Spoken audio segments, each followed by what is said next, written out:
Hi soulmates, today's tutorial is on how to make your yoke without it having a shoulder joining.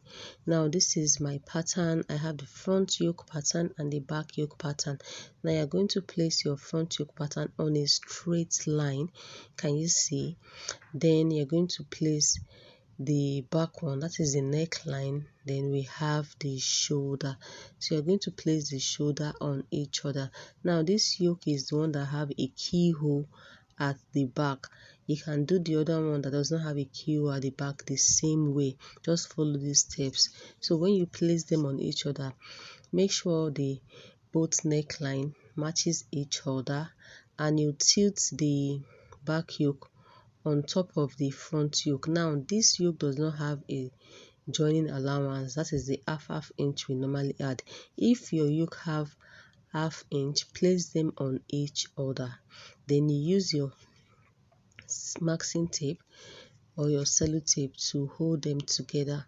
Now there's something, when you gum them together, sometimes you notice that the back yoke tends to lap on top of the front yoke.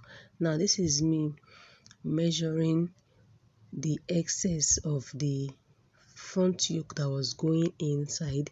I have half inch. Some people you can have up to 1.5 inches or 0.75. Now this is the mesh I'll be using. It is skin tone mesh. I'm going to fold it into 4 because I like doubling my yoke if I'm sewing for necklines, so that it can last for the client. Now when you fold it into 4, you're going to place your yoke pattern on it.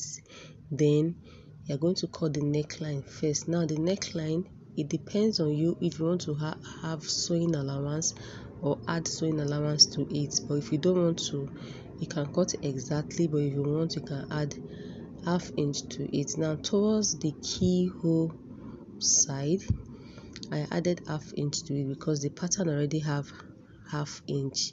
That's for the zip allowance.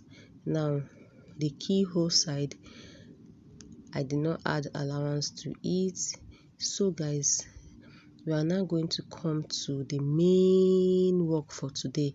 Remember that excess we have inward, you're going to shear it on both sides of the armhole. Now this is the back armhole. You shear it. When you shear 0.5 into 2, you have 0.25. Then you shear both on the front and the back armhole. Then I added half inch sewing allowance. Then on that point where you see my chalk, I added half inch there. Then I traced it to the armhole here. That means this armhole side is now 0.75. So for the back also, I added half inch, then I traced it to this side. I hope you guys understand. So whatever yours gives you, divide it by 2 and share it towards the 2 armholes, so that when you finish sewing, your yoke will not be hanging, like you won't be, like it will be free, it will be easy for you, instead of it just hanging, making it difficult for you. Now this is it. I've gone ahead to cut it. Then I indicate that point there is going to be where my sleeve, that's the center of my sleeve, will be. After that, I went ahead to open the yoke, and we have 2 yoke placed together. Now the next thing I'll be doing is to sew the neckline. I'm going to sew it. Then on that part for the button, I'm just going to put a strap, maybe 2. Then I'll close the other side and sew the neckline. Most of you already know how to do this. Then after that, I'm going to turn the neckline. I'll trim the neckline very close to the seam. Then I'm going to run a stitch holding it together. Now this is how to join your yoke without it having a shoulder joining. So guys, if you enjoyed this tutorial, kindly give me a like, subscribe to my channel if you haven't done so. Now this is very fine. So this is it when I made this dress with that yoke. Can you see there's no shoulder joining, and everything is perfect and beautiful, no gaping, no issue at all.